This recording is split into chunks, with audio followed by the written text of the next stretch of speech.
polisi wa Tanzania jameni wanapiga kwa kweli. Nione kama nitampata kwenye line. Ali! Naambie. Bwana, pale Tanzania hebu tupe taswira. Twasikia kwamba polisi wa Tanzania bwana wanapiga sio mchezo. Hususan nikija katika masuala maandamano. Bwana, katika swala hilo usiulize kabisa. Kuna kikundi kimoja kinaitwa Speed Force hao. Hao bwana hiyo ukapima kabisa, watu wanapiga vibaya sana. Yaani hata special kuwa na maandamano ndani ya dakika 5 tu. Unaweza kukuta watu wenyewe wote wameyayuka. Hao jamaa wanapiga vibaya sana. Yaani usije ukaleta mchezo na polisi wa Tanzania. Yaani usipatane nao popote. Yaani usije ukapima. Yaani kuna siku moja Uganda pia walikuwa wanafanya fujo, Museveni mwenyewe aliwachukua hicho kikosi hicho. Akaenda nacho kule kwao. Akaenda nacho kule kwao. Watu tayari ukaijua sherehe. Watu wanapiga sijawahi kuona hao. Sasa alikikodi ama aliomba rais? Aliomba rais kwamba kuna watu wanamsumbua, akasema bwana naomba kidogo uniletee watu bwana waje kupunguza hii ghasia. Basi ndani ya dakika ngapi watu wakapanda ndege wakaenda huko. Bwana Uganda wenyewe walijua wenyewe kwamba watu ni wakina nani. Wale watu wanapiga vibaya sana. Kwani niulize? Yaani mchezo kabisa. Niulize.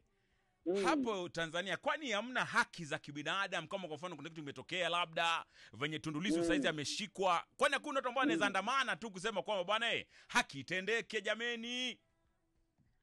Watu wanaweza kaandamana, lakini mtu kama Tundu Lissu sasa yeye anasababisha vurugu, kwa sababu Tanzania wanaamini yani maandamano yani yanaleta vurugu, kwa sababu wanabidi kama Tundu Lissu wanaamini kwamba kwa sababu ya Tundu Lissu kuwekwa ndani ni hapa kwamba Tundu Lissu alikuwa anachochea watu walete ghasia. Sasa na vile watu wanaonewa huruma, kwa sababu watu wangejaribu kuandamana watu wangeumia wengi sana kabisa.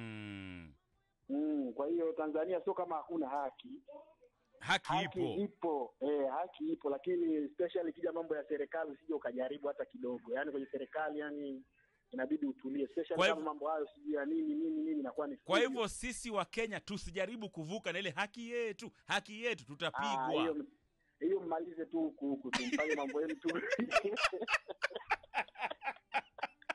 Kule watu hawana nidhamu hizo kabisa. Yaani watu hawajui mambo haya maandamano. Hawataki kabisa kusikia. Yaani maandamano inabidi muandamane tu maandamano. Labda mnasifia serikali nini, lakini maandamano ya kuleta sijui ya haki nini hiyo. Hamna.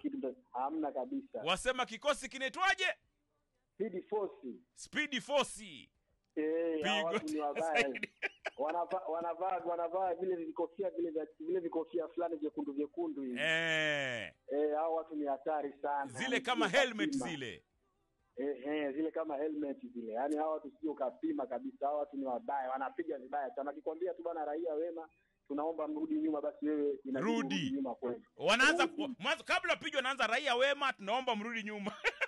Wanatangaza kabisa jamani raia wema warudi nyuma. Wanatangaza kama mara 3 mara 5, wakiona watu wanapiga mabomu. Sasa hapo kitachotokea hapo shida yenu. Yaani shida yenu. Wazanzibari wenyewe walifanya pia siku moja wanaleta ubishi kama huo akapelekewa kule.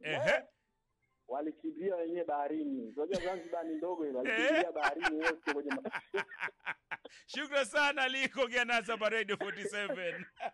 Sawa, na mimi nashukuru sana bwana. Wanaitwa Speed Force, wanapiga sio mchezo.